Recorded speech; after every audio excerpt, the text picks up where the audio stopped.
এই দোয়াটা শিখে নেন, ইনশাআল্লাহ আপনার জীবনের সমস্ত সংকট কেটে যাবে।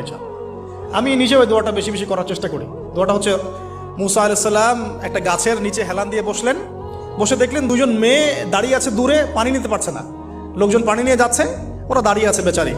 মুসা আলাইহিস সালাম গিয়ে বললেন, কি সমস্যা আপনাদের? তারা বললেন যে আমাদের বাবা অনেক বৃদ্ধ মানুষ, আমরা পানি নিতে পারি না যতক্ষণ না আমাদের কম পানি নিয়ে চলে যায়।